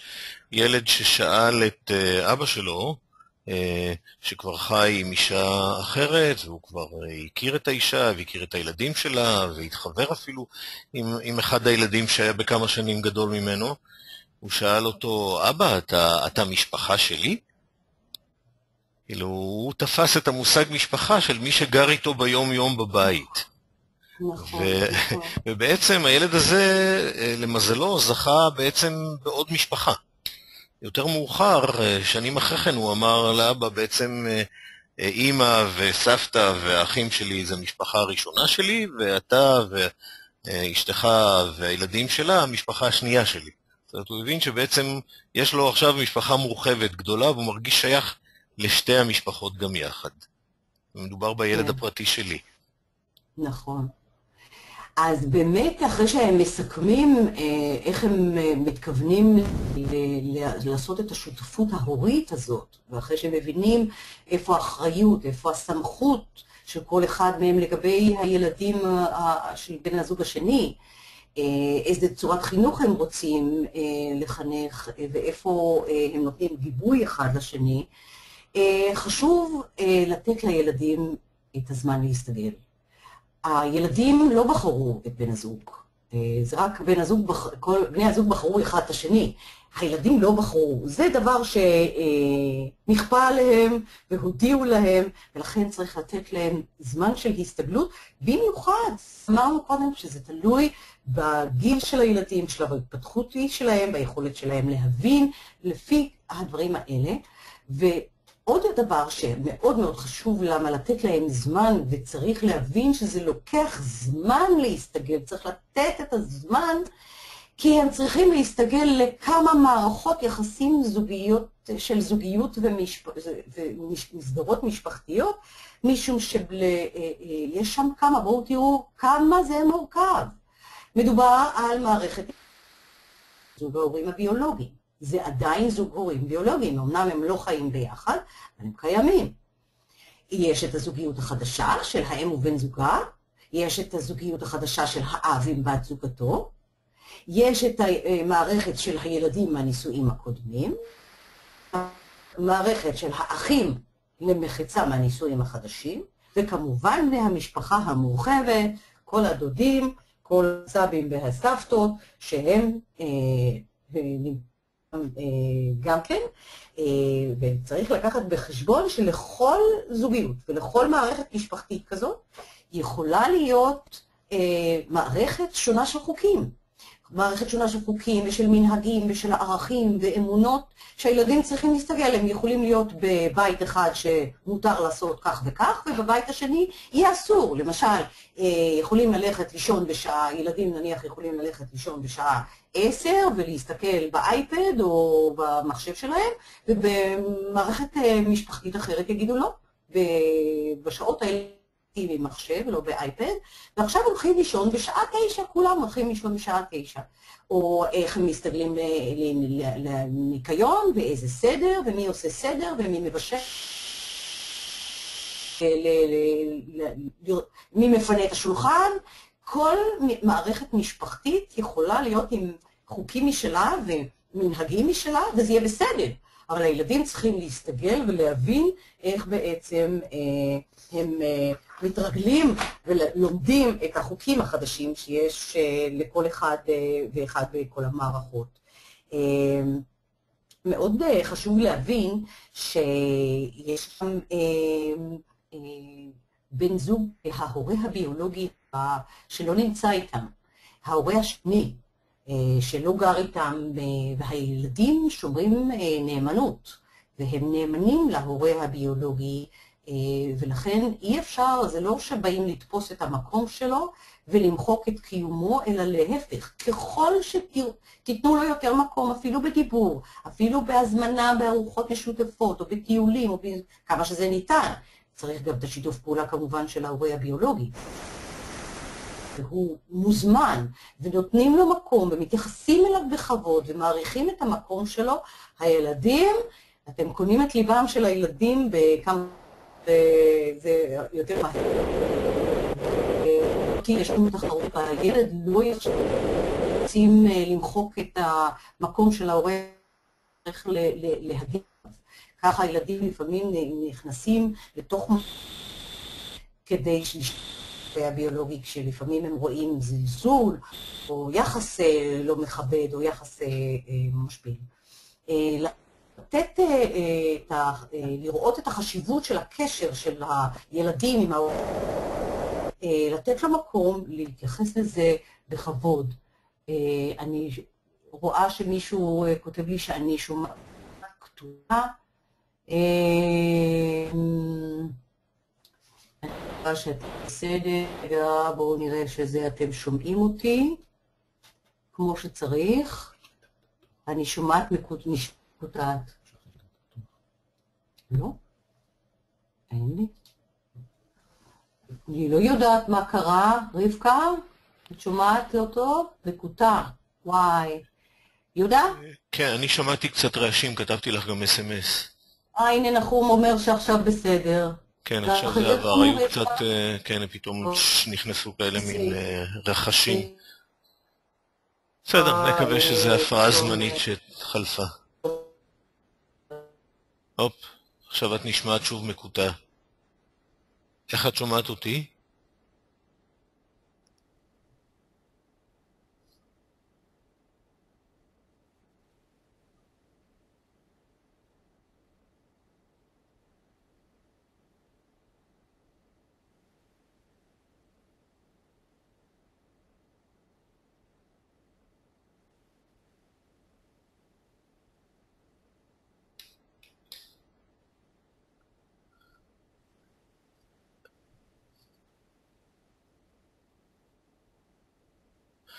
אם מישהו שומע אותי, יכול להיות שיש תקלה קצרה במחשב של אריאלה, אז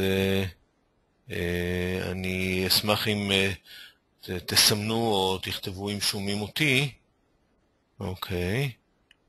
כן, אז כנראה שיש אולי תקלה קצרה בזה, אז אני אקח בינתיים את המיקרופון עד שזה, ואריאלה, אם את שומעת אותי ואת יכולה לחזור, אז תחזרי בזמנך חופשי. אנחנו בכל מקרה לקראת סיום הדברים, ועוד מעט רוצים לענות על שאלות שהעליתם לאורך כל הוובינר. אז אני אתחיל ככה לפי הסדר. ליאורה שאלה איך אפשר לא לבחור את אותה אישיות שוב כבן זוג. שאלה, איך אמרה אריאלה, שאלת $1,000,000. כן, במשך היכרות לאורך זמן אפשר לראות אם לראות חמודים ונחמדים יהודה? כן, אריאלה, את נעלמת לנו לכמה דקות. עכשיו אני שומע אותך. אנשים פה אמרו לי שזה בסדר, אז שם המשכתי את ה... אוקיי, אנחנו בכל מקרה צריכים להגיע עוד מעט לשלב השאלות והתשובות. אוקיי, את אריאלה לא שומעים. ליאורה אומרת שאותי לא שומעים. לא יודעת למה. אני שומע אותך כרגע מצוין. אוקיי, ליאורה, את שומעת אותי? שומעים. אוקיי, שומעים. רחל, יופי. יופי, כולם, ויבי, יופי. אתם חמודים. ברק, תודה. איזה יופי. תודה על הפידבק באמת, על המשל חשוב לנו לדעת. שרוי. כן, יופי.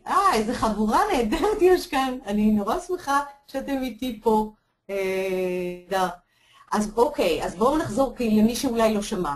נחזור על זה. לא לפתח ציפיות גבוהות שהילדים של בן הזוג יקבלו אותו כל כך מהר בזרועות פתוחות. זה לא בהכרח יקרה. צריך לתת לזה את הזמן.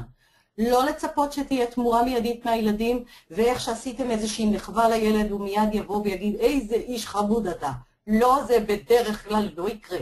לא להאיץ את התהליך. לתת לו להתפתח בקצב שמתאים לילדים. להתייחס לזה כאילו הילדים נתנו לכם עכשיו חיבוקים ונשיקות גדולים, ואתם ממשיכים להתנהג כאילו הם אחלה. כי הילדים צריכים להרגיש שאתם מקבלים אותם בדיוק כפי שהם. עם כל ההתנגדות, כי הם עושים לכם גם טסטים. הם מעמידים אתכם במבחן באמת בסדר אם אתם מקבלים אותם איך שהם, או שאתם רוצים לסדר אותם לפי הציפיות שלכם. ולכן ככל שתקבלו אותם, ולכן ככל שתספגו יותר את ההתנגדויות שלהם ואת ההתרחקות שלהם, ככה הם יתקרבו יותר מהר. אז לא לדחוק בהם. לא להאשים את בן הזוג, ובטח לא גם את ההורה הביולוגי שהוא לא עושה מספיק. לא ליפול לבור הזה, זה בור גדול. זה מקום של להגיד, רגע, אבל לא עשית ככה, כן עשית ככה, ואז בן הזוג יכול להיקרא בין הבן זוג שלו החדש, ולהרגיש שהוא אשם, ולהרגיש לו בסדר, לא לעשות את זה. אפילו אם אתם רוצים, אתם מרגישים לא מסופקים, או יש לכם איזשהו קושי, תעשו את זה בזמן שאתם רגועים, דברו עם בן הזוג שלכם על משהו שאתם הרגשתם, על העלבון, או על הפגיעה, על התסכול, או על הבדידות, על התחושה שלא קיבלתם גיבוי מספיק, אבל לא להאשים, לא להאשים את בן הזוג שלכם החדש, ובטח ובטח ובטח לא את ההורה הביולוגי. אתם זוכרים, דיברנו על המקום של הכבוד שלו. לא להעמיד את הנאמנות של ההורה הטבעי במבחן, ההורה שהוא הבן זוג שלכם. הוא אחרת, כי אם אתה תעשה את זה ככה, אז זה או הוא או הילדים שלך או אני. בשום אופן, ההורה הזה יכול להיות קרוע לגמרי בנאמנות, ויש מצב כל כך בלתי נסבל שהרבה פעמים ההורה הזה, הבן זוג שלכם, יבחר בילדים שלו, ואתם תישארו מתוסכלים עוד יותר, ואתם תזיקו לזוגיות שלכם. אז לא לעשות את זה. בואו נראה ממה הילדים חוששים, כי ההתנגדות שלהם יכולה להיות מבוססת גם על החשש. אנחנו יכולים לראות שהחשש של הילדים זה שבעצם בן הזוג שלהם, בן הזוג החדש הזה, יגזול להם את ההורה הביולוגי, תשומת לב שלו, והם יאבדו את הבלעדיות בחיים שלו, וידחקו הצידה. הם מאוד מאוד מפחדים, הם גם חוששים שבן הזוג הזה ישבש את סדרי החיים הקודמים שלהם. הם רגילים לחיים מסוימים, והנה בן הזוג הזה בא לעשות סדרים חדשים, והם חוששים. הם גם חוששים שהבן זוג החדש הזה יתפוס את המקום של ההורה שלא נמצא איתם, ההורה שעזב, ואז תיווצר אצלם בעיה של נאמנות, בעצם שגם הילדים יקראו בנאמנות שלהם בן הזוג החדש, ושהוא גם ההורה שלהם. הם רוצים בסך הכל להיות גם בסדר עם ההורה שלהם, ולכן הם רוצים כן לקבל את בן הזוג החדש, אבל אז הם יכולים להיקרא בין ההורה שלהם ובין הזוג החדש, ובין ההורה הביולוגי הקודם שלו נמצא. במצב כזה יכולה להתפתח תחרות וקנאה בין הילדים ובין הזוג החדש, מי יותר חשוב, מי יותר משמעותי, מי יותר מרכזי בליבו של ההורה הביולוגי, והרי זה בור נוסף אחר, שבו אם אתם נופלים לתוך הבור הזה, יהיה לכם אחר כך קשה מאוד לצאת משם, כי זה מאבק כוחות של מי יותר חשוב. והבן זוג לא יכול, גם הבן זוג החדש שלו חשוב לו, וגם הילדים חשובים לו, לכן זה לא לבחור, זה לא או-או, זה איך עושים גם וגם. וזה הסוד, לעשות את הגם וגם. עכשיו, כשעולה ההתנגדות לילדים, לקבל אותה כחלק התפתחות, לא להתייחס אליה כאל אנטי, ילד לא בסדר, איזה ילד מעצבנו, איזה ילד קשה הוא, יש לך ילד בעייתי או יש לך ילד בעייתי, בשום אופן לא לעשות את זה. לברר את ההתנגדות, על מה היא יושבת, מה המקורות שלה, מה ההתנגדות הזאת רוצה להגיד, מה בעצם קשה לילד שבעצם בגללו הוא מתנגד, לתת לזה לגיטימציה, לא להגיד שהילד הזה לא בסדר, ילד בסדר גמור, לתת לו את כל המקום שלו, להתייחס בסבלנות וכבוד בתוך שיתוף פעולה בין בני הזוג, וכמובן להציג בפני הילדים עמדה אחת ברורה.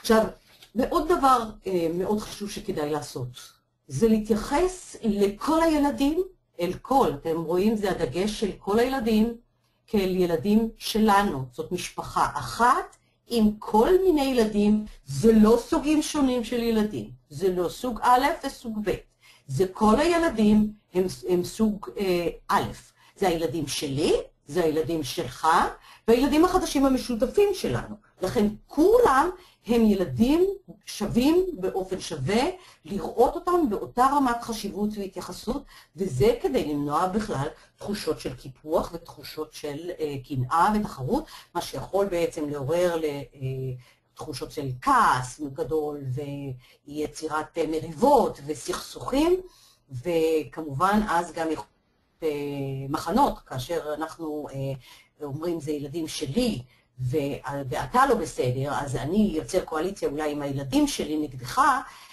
או נגד הילדים שלך, ואז כמובן יש מחנות בתוך המשפחה, ומה שיכול לעשות מאבקי כוחות מאוד מאוד קשים, וכמובן זה משפיע כבר, אין אז מקום כל כך לרומנטיקה, להתרגשות, לכיף, לאהבה שבעצם נכנסתם איתה, אז זה כבר הופך להיות מחנות. לכן אנחנו ממליצים להתייחס אל כולם באופן שווה, לפעול כזוג בצורה כמשפחה אחת, לא מורכבת מכמה משפחות וכמה תתי יחידות, אלא כל הילדים זה יחידה אחת.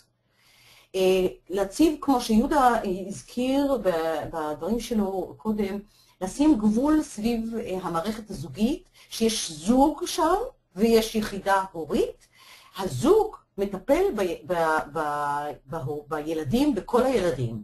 זאת אומרת, יש יחידה אחת של זוג שגם נותנים מקום לזוגיות, לכיף, לרומנטיקה, לצרכים של הזוגיות ושל בני הזוג כזוג, והזוג הזה הוא יחידה הורית שמטפלת בכל הילדים שלי, שלך, שלנו. וככה לא יהיו מחנות וקואליציות של מאבקי כוחות, הילד שלך או הילדים שלך מעצבנים, הילדים שלך לא בסדר, הילדים שלך לא בסדר. אז בואו נראה בעצם לסיכום ולסיום הפרק הזה שהוא ממש חשוב, שחשוב מאוד להבין שתהליך של בניית משפחה מורכבת מעורבת בנישואים שניים הוא איטי ודורש זמן, וצריך לתת הסתגלות של כולם לשינויים החדשים, גם בהרכב המשפחה וגם כלפי שינויים נוספים. כי תראו, צריך לקחת בחשבון שלפעמים צריך לעבור מקום מגורים, לפעמים זה החלפה של מסגרות חינוכיות ועוד. בעצם חשוב לכבד את השונות וההבדלים בין חברי המשפחה כולה, לקבל את הדרכים השונות של כל אחד ואחד מהם. כל אחד מסתגל בדרך שונה למצבים, וכל אחד מבטא את הקשיים שלו בדרך אחרת. והדבר שככה יכול באמת לעשות טוב להצלחה ולהצלחה של המשפחה, זה לקיים פעילויות משותפות, גם בתוך הבית, גם מחוץ לה, לעשות שיחות משפחתיות, להיות בטיולים, לשחק משחקים, לעשות כל מיני טקסים משפחתיים, ולהבין שככל שאתם תעשו את זה מתוך כבוד והבנה, ולהבין שהתהליך הזה איטי ולוקח זמן, ולכל אחד צריך לתת את ההסתגלות, ולא להאיץ ולדחוק בכל בני המשפחה לעשות דברים במהירות, כך יש סיכוי שתוך זמן קצר יותר המשפחה הזאת באמת תוכל לעמוד על בסיס מוצק, ותוכלו ליהנות אחד עם השני. יהודה, אתה שומע אותי? יהודה? כן, שומע, והגיע זמן הסיום, ולהגיד תודה. תודה אריאלה. רגע, יהודה, אנחנו רצינו לאפשר כמה שאלות לאנשים. כן, נכון. אני אומר תודה, עוד לא נפרד, אבל תודה על ההנחיה בינתיים, ותודה לכל אלה שהיו איתנו ונשארו, לפי מה שאני רואה, לכל אורך השעה, חוץ מאולי שניים שכבר עייפו. אבל כרגע הגיע פרק השאלות והתשובות. את רוצה לענות על השאלת מיליון הדולר, אריאלה? יש לנו פה כמה שאלות, אבל אני חושבת שבגלל קוצר הזמן אנחנו כבר באמת כבר שעה וחצי ביחד, והאמת היא שאני מאוד גאה בכל האנשים, רובם פה נשארו איתה. מישהו רבקה אומרת עוד פעם, מי התעייף? רוצים מאוד. תודה רבקת חמודה, מדהימה. ונחום, תודה לך, מדהים ומעצים. רעות, תודה רבה, היה מאוד מעניין. חכו, אנחנו עוד לא סיימנו, תודה לכם. רגע, אבל זה מאוד מעודד לשמוע את הדברים שלכם. השאלה של ליאורה שואלת את שאלת מיליון הדולר. איך זה אפשרי לא לבחור את אותו סוג של אישיות של בן הזוג החדש? זאת אומרת, איך לא לבחור עוד פעם את אותו בן זוג שממנו נפרדנו, שהוא היה מאוד מעצבן, כי בעצם הוא יכול להיות נראה בשינוי אדרת, אבל בעצם אותה גברת. והיות ואמרנו שזה משהו בלתי מודע, שהלא מודע שלנו בוחר את בן הזוג, אז יכול להיות שאנחנו ניפול עוד פעם בדיוק לאותו מקום, אלא אם כן אנחנו נעשה משהו אחר. יהודה, אתה רוצה להתייחס לשאלה הזאת? כן, אני חושב שחלק מהתשובה זה גם איך אנחנו מכירים את עצמנו עכשיו בעקבות אותה אישיות שלא התאימה לנו, ואיך הגבנו אליה, ואם אנחנו מוצאים שאנחנו מגיבים שוב כלפי בן הזוג החדש בדרכים דומות, יכול להיות שהבעיה היא גם שלנו, לא רק באישיות שלו, אלא גם בתגובות שלנו, ויהיה צריך להעלות את הדברים האלה פשוט לשיחה גם, כי יכול להיות שההתרשמות שלנו שהנה אופס, אנחנו נפלנו שוב על אותו סוג של אדם, וזאת באמת לא זאת המציאות. יכול להיות שהתגובות שלנו הם אלה שגורמות לנו לחשוב שפגשנו עוד פעם את אותה בעיה. אנחנו בהרצאה הזאת שנתנו, דיברנו על זה שכדי לעבור בהצלחה מפרק א' לפרק ב', צריך להיות מודעים יותר ולקחת אחריות על התרומה של עצמנו, איפה אנחנו תרמנו לכישלון של הזוגיות הראשונה. ובעצם כאן צריכה להיות איזושהי למידה של כל אחד ואחד לצרכים שלו. למה הוא בוחר את הסוג הזה של האישיות? מה הצורך שלו בבן זוג כזה? למה הוא בוחר? אתם יודעים, הרבה פעמים כשאני עוסקת למשל בטיפול של ניהול כעסים, אני יכולה לראות הרבה פעמים שבן זוג בדרך כלל זו אישה שהיא יותר פסיבית, אישה שיותר מרצה, אישה שיותר שותקת, ובוחרת בן זוג הרבה יותר מוחצן, לפעמים כועס, לפעמים בוטה, לפעמים מאשים. הוא נראה מאוד בטוח, מאוד חזק, מאוד ברור, מאוד יודע, הוא תמיד יודע את הדבר הנכון, אז הרבה פעמים היא תבחר אולי עוד פעם בן זוג כזה, למרות שכבר היא עזבה בן זוג כזה שאולי ביקורתי מדי, מאשים מדי, מעליב מדי, פוגע מדי, והיא תבחר עוד פעם אדם כזה, כי היא לא הייתה ערה לצרכים של עצמה ולמקום, לעולם הפנימי שלה, שאולי בעצם היא שוב זקוקה לבן זוג שייתן לה ביטחון, ואולי בחרה בן זוג שנראה לה, שהוא יודע, כי באמת בן זוג כזה, הוא יודע מה הוא רוצה, אבל הוא לא נותן מקום. ולכן כאן כשהאדם הזה, אישה כזאת מבינה, שהצורך שלה הוא אולי שיתנו לה ביטחון, אולי שיתנו לה מסגרת בטוחה, אולי שיתנו לה חוזק, במקום שזה יבוא ממנה, היא מחפשת את זה אצל בן הזוג, היא תיפול שוב על אותו בן זוג כזה שייתן את הכוח. נחום, נחום, איפה השאלה הראשונה שלך? אני מחפשת. אולי עוד שאלה שהיא עם שם שנכתב ככה שאני לא קשה לקרוא, זה יצא כתב כזה ג'יבריש, איך מתגברים על בעיית אמון בנשים לאחר מקרה בגידה? זה השאלה, השאלה של נחום, אני מנסה לראות... אני הייתי רוצה לענות על זה, ואני אשמח גם שתצטרפי. אני מאמין שאם גבר מאבד אמון באופן כללי בנשים, בגלל שהוא נבגד על ידי אשתו, ולא מצליח להתגבר על זה בכוחות עצמו, זה בהחלט סיבה טובה לגשת לטיפול. כי מאוד יכול להיות, זאת אומרת שיש פה פגיעה כזו באמון שלו בבני אדם, או במיוחד בנשים, שרצוי לטפל בזה, כי אחרת באמת הוא יישאר עם בור גדול בלב, וחבל להישאר כך.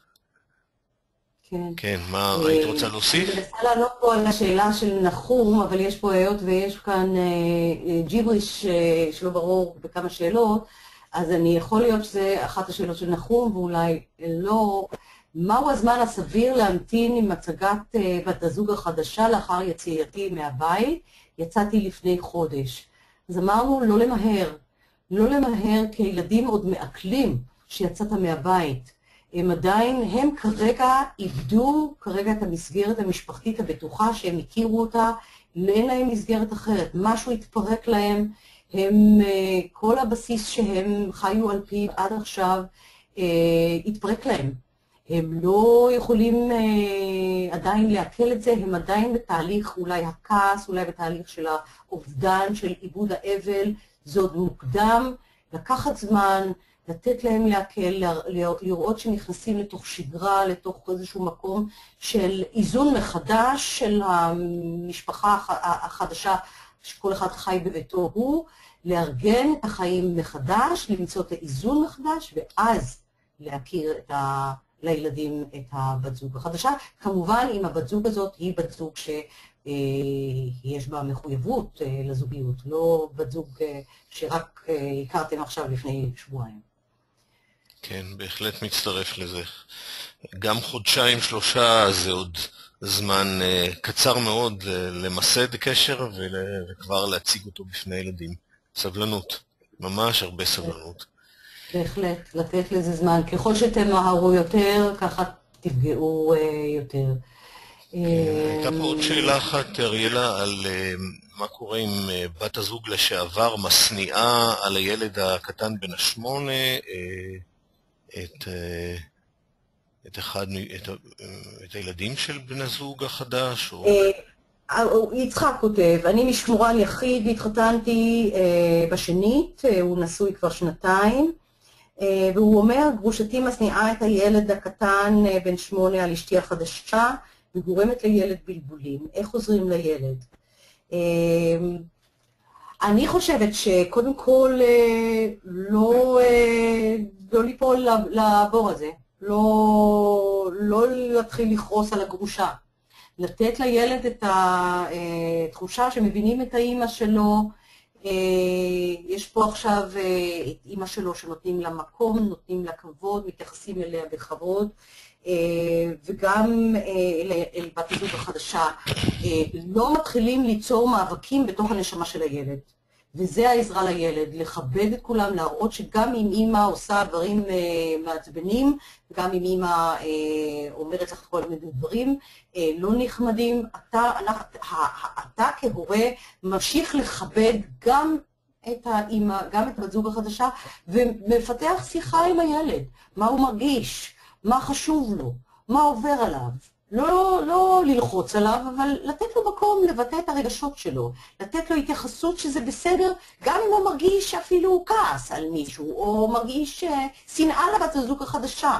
להגיד, אוקיי, זה מה שאתה מרגיש עכשיו, אבל עם הזמן אתה תכיר אותה ואתה תראה איזו אישה נהדרת זאת, כי זאת האישה שאני אוהב, זו האישה שבחרתי, ואני הייתי מאוד שמח לו היית יכול לא לאהוב אותה, או לא חייב לאהוב אותה, אבל לכבד אותה ולתת לה מקום בחיים, כי בשבילי היא אישה מאוד חשובה. ולתת לזה מקום, לא לכעוס על הילד, לא ליצור בתוכו את המאבקים, ולשים בתוכו רגשות קשים של המבוגרים. לא להפוך אותו לצינור, מה שהרבה פעמים אני אומרת, הוא לא צינור ביוב של כל הזבל שעובר בין המבוגרים. אני מקווה שזה עונה לך על השאלה. בואו נראה מה שרון שואל. שרון אומר, אתה רוצה להוסיף משהו, יהודה?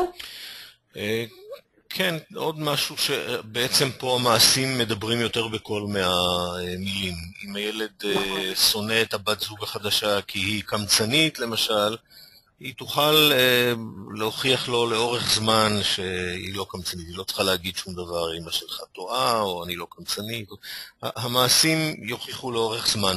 האמון בה, הילד ירכוש את האמון בה למרות ההסתה לאורך זמן.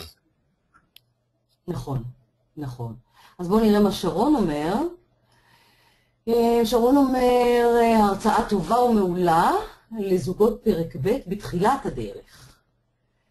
קצת חסרה התייחסות לזוגות פרק ב' שיש להם קילומטראז', הבעיות מתפתחות לכיוונים נוספים. טוב. אוקיי. אנחנו לא יודעים על איזה בעיות והכיוונים נוספים מדובר, אבל אין ספק שכן. השאלה בעצם מדגימה את זה שאין רגע שהחיים מפסיקים להעלות בפנינו אתגרים.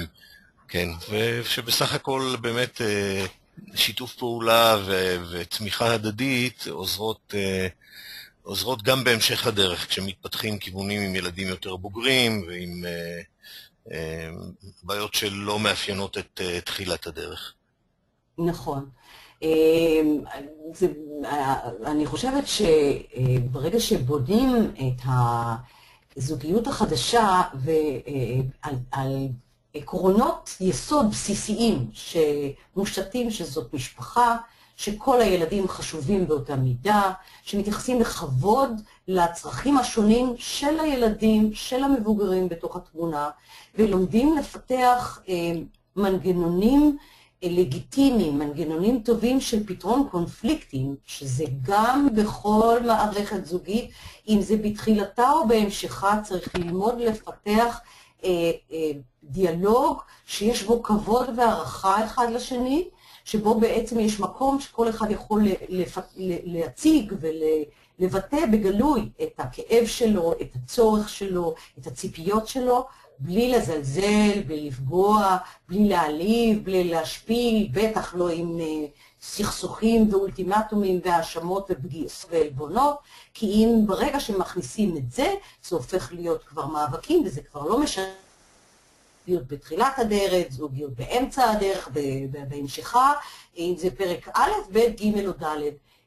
צריך ללמוד לפתור קונפליקטים, צריך להכיל את התסכולים, צריכים ללמוד ליצור דיאלוג ישיר, פתוח ובטוח אחד עם השני, כדי שאפשר יהיה לשים שם גם את התסכולים, גם את החסר, גם את הציפיות, גם אם יש שונות ויש הבדלים ואולי אפילו צרכים מנוגדים. מותר, זה בסדר, אתם אנשים שונים, אבל זה אומר לפתור את זה בצורה ברורה. כן. בוא נראה, אני מקווה שרון שזה עונה לך. אני רוצה להתייחס לכמה הערות שהן לא בדיוק שאלות של אתי. על העניין של למשל להבין שאני לא כישלון אפילו שהמשפחה התפרקה. כן, זאת אחת הסכנות הרי באמת בסיום נישואים, שההתפרקות של הקשר משפיעה מאוד לרעה על הדימוי העצמי של שני בני הזוג, ולוקח זמן להתאושש. כן. אתה קצת נשמע מקוטע עכשיו, ואני חושבת שאם אנחנו נתחיל להיות מקוטעים, אז אולי זה סימן לסיים. אוקיי? אנחנו באמת, יש פה עוד הרבה שאלות שאנחנו יכולים לענות, אין ספק שאנחנו יכולים פה, יש כאן עוד שאלות, אבל אני חושבת שאנחנו צריכים לסיים. כן, אני חושב שגם נסיים. אני מזמין את האנשים לכתוב לנו בדף פייסבוק. שומעים אותי? אני שומעת אותך, לא ברצף כל כך, אבל בוא תמשיך. אוקיי, אז אני אומר, אני מזמין את האנשים שלא הספקנו לענות להם, לכתוב לנו בדף הפייסבוק או באינטרנט, ונשתדל להשלים את החסר. אני רואה שזה השקף הקודם. כן, יש לנו עוד את השקף האחרון. טוב, יש פה שקף בעייתי. אני רוצה קודם כל להגיד לכם תודה רבה לכולכם שנשארתם איתנו, רובכם נשארתם לאורך כל הדרך. באמת תודה רבה מעומק הלב על כל ההקשבה. אני רואה שהשקף פה חסר, יש כאן איזשהו משהו על הספרון שיהודה רוצה לתת לכם מתנה לזוגיות טובה ומאושרת פה, ואיכשהו השקף הזה התפלח השקף הקודם. אוקיי, אנחנו נשלח את הקישור הזה לכל מי שנרשם. כן, אז אנחנו פשוט נשלח לכל מי שנרשם, אנחנו נשלח להם את האפשרות לקבל את הספרון שלך האלקטרוני הדיגיטלי במתנה, גם את סדרת הטיפים שאני יכולה לתת להם במתנה ואנשים יכולים לקבל. אז אנחנו נשלח לכם בהזדמנות הראשונה גם את ההקלטה שאנחנו, אחרי שנערוך אותה, וגם את המתנות שלנו, את הספרון של יהודה לזוגיות טובה ומאושרת, ואת סדרת הטיפים שלי לחידושה בזוגיות. אז יהודה, תודה רבה לך. תודה לך אריאלה על ההנחיה, היה ממש מעניין. אני מאוד נהניתי. וכן, וקיבלנו באמת גם הרבה פרגונים על רמת העניין, ותודה שוב לכל אלה שטרחו והגיעו ונשארו איתנו כל הערב, והמשך ערב נעים. תודה רבה לכם, שיהיה לכם לילה טוב. ביי.